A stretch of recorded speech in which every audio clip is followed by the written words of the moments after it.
Hello friends, veterans, नमस्कार। जब से मैंने पीएमआर पर 12 तारीख को यानी 12 जनवरी को 2023 को एक वीडियो बनाया था, तभी से इसके बारे में कुछ ज़्यादा ही चर्चा होने लगी है। मेरे से पहले गुजरात के किसी सैनिक संगठन ने माननीय प्रधानमंत्री जी को लेटर लिखा था। उसके बाद मैंने वीडियो बनाया था और विभिन्न पहलुओं पर प्रकाश डाला था। और आज हमने देखा कि मेजर जनरल सतवीर सिंह साहब ने भी एक लेटर लिखा है, काफ़ी एग्जॉस्टिवली। हम उनकी इस काम के लिए उनको कांग्रेचुलेट करते हैं। लेकिन हमने आज एक वीडियो देखा,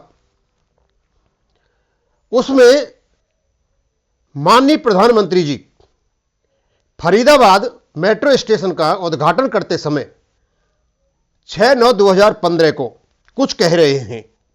वो मैंने वीडियो पूरा देखा और उसमें से खास बात मैंने यहां पर ली। ये 6/9/2015 का वीडियो है, यानी हमारे 7/11/2015 का जो OROP का नोटिफिकेशन आया था उससे पहले का वीडियो है। उस समय काफ़ी चर्चाएं OROP की चल रही थी, जंतर मंतर पर एजिटेशन चल रहा था, विभिन्न प्रकार की बातें आ रही थी। तो उन्होंने उसी संदर्भ में कहा था कि पीएमआर पर, VRS पर एक प्रकार का भ्रम फैलाया जा रहा है। हमारे 80 से लेकर के 90% जवान कंधे पे बंदूक लेकर के दुश्मन से देश की रक्षा करते हैं।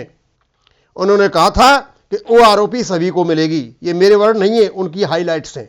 Highlights of the speech of the prime minister honourable Shri Narendra Modi on 6/9/2015 while inaugurating the Faridabad metro station. उस समय कही थी ये बात। कहते उन्होंने कहा था कि OROP के बेनिफिट सभी को मिलेंगे। उन्होंने कहा था a doubt is being created on VRS और PMR। ये पॉलिटिकल पार्टीज की ओर इंगित कर रहे हैं। उन्होंने कहा था those served for 15 years will get OROP। उन्होंने कहा था कि जो 15 साल सर्विस करेगा उसको OROP मिलेगी। उसके बाद यह भी कहा था दोज लिविंग मजबूरी में, और जो सैनिक हमारे मजबूरी में छोड़ जाते हैं, यानी कहने का मतलब था on compassionate grounds they will also get OROP। और OROP 1 में इसका ध्यान रखा गया। ऐसा उन्होंने नहीं कहा था कि एक बार इसका लाभ फायदा दिया जाएगा और आगे चल करके इसका कोई फायदा नहीं दिया जाएगा। ऐसा उनके स्पीच में कहीं भी कोई वो नहीं था। वो 5-6 मिनट का स्पीच था, हमने उसको देखा। उसके बाद हमारा नोटिफिकेशन आया और नोटिफिकेशन में इन्होंने जो 7/11/2015 को आया, एक हैंड्स फोर्थ पर डाल करके, और जो 1/7/2014 को जो इनको OROP मिली 1, उनमें सब में ले लिया गया। उसके बाद सबको छोड़ दिया गया।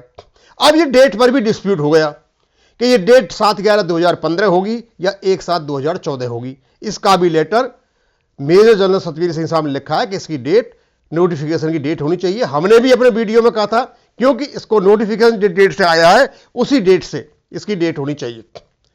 और उसके बाद में it will be effective prospectively, और ये प्रोस्पेक्टिवली इफेक्टिव हुई। हमने परसों बताया था कि कोई भी बेनिफिट यदि आप जवान को दे रहे हो तो वो प्रोस्पेक्टिवली नहीं हो सकता। यदि पीछे वालों को फायदा दे रखा है तो आगे वालों को फायदा देना ही पड़ेगा। कुछ उसमें इनकी धाराएं थी जो गलत लिख गई थी, इन्होंने सही कर दी।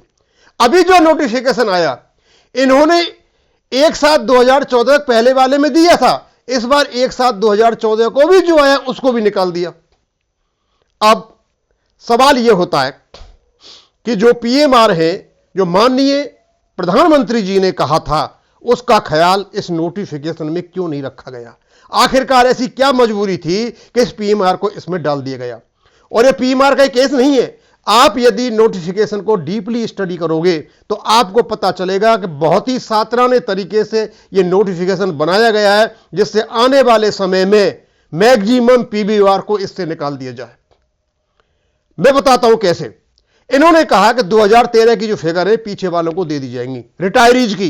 यह नहीं बोला है कि सर्विंग का कितना बन रहा है उसका नोशन निकाल करके दे दिया जाएगा। ओनली रिटायरीज वर्ड, और यही रिटायरीज वर्ड 2018 का पीछे वालों को दे दिया जाएगा। रिटायरीज का मतलब तो यह होता है कि जो पूरी सर्विस करके आएगा, यानी सिपाही 17 साल करके आएगा, नायक 22 साल करके आएगा, हवलदार 24 साल करके आएगा, नायब 26 साल करके आएगा, सूबेदार 28 साल करके आएगा, सूबेदार मेजर की जितनी 30 साल है वो करके आएगा। यानी ये जो सर्विस आएंगे तो ये तो रिटायरीज होंगे। अब इनके लिए जो कम सर्विस वाले हैं वो तो रिटायर होंगे नहीं, अब या तो वो प्रीमेच्योर आएंगे या लो मेडिकल कैटेगरी में आएंगे, तो उनकी पेंशन आप कहां से लाओगे?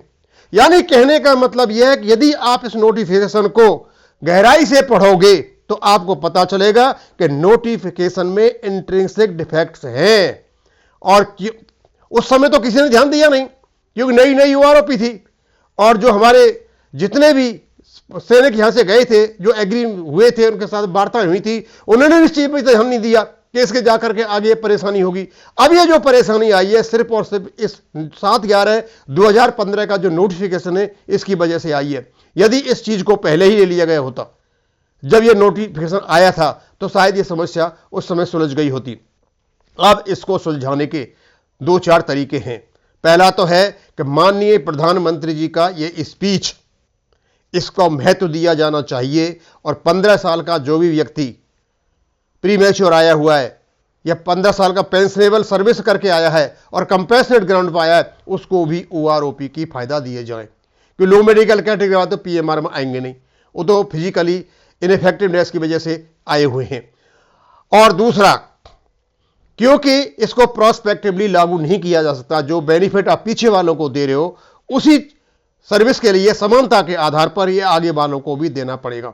क्योंकि अभी देखा था हमने, जो पैरामिलिट्री फोर्सेज को जो अभी ओल्ड पेंशन स्कीम मिली है, केवल एक दूसरे वर्ड पर मिली है कि इन्होंने बताया था कि जो अपना संविधान है उसमें कहीं 46 की जो कॉन्स्टिट्यूशन की जो धारा है उसमें कहीं लिखा है कि जो आर्मड फोर्सेस कौन कौन है, उसमें नेवी, मिलिट्री, एयरफोर्स के साथ साथ अदर आर्मड फोर्सेज लिखा हुआ है, और उस अदर आर्मड फोर्सेज की वजह से इन सबको, पैरामिलिट्री फोर्सेज को ओल्ड पेंशन स्कीम मिली हुई है।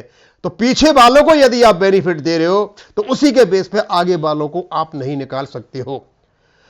उसके बाद कोर्ट में केस किया जाए, लेटर लिखे गए हैं, कोर्ट में केस किया जाए, क्योंकि यदि आप पीएमआर को निकालते हो तो ये आगे चल करके ये बहुतों को यहां से निकाल देगा, और केवल उनको ही ओआरओपी रह जाएगी जो अपनी पूरी सर्विस करके आएंगे। यदि एक हवलदार 18 साल में, 19 साल में, 20 साल में आता है, 24 में नहीं आता है, तो उसको आप कहां मानोगे?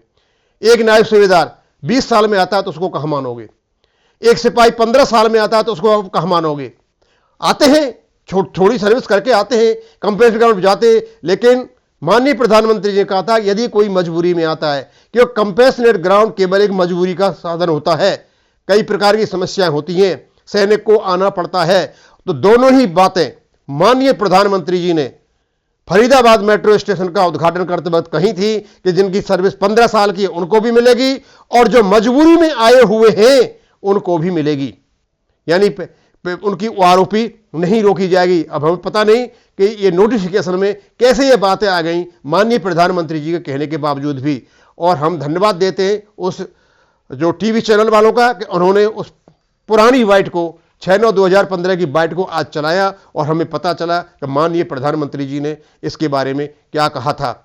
अब इसके बारे में काफ़ी सजग हो गए, काफ़ी अवेयरनेस आ रही है, काफ़ी सुगबुगाहट हो रही है लोगों में कि ये जो पीएमआर का क्लॉज डाला हुआ है, it is very dangerous and very pernicious to all the ex servicemen. ये गलती हुई है, इस गलती को सुधारना पड़ेगा।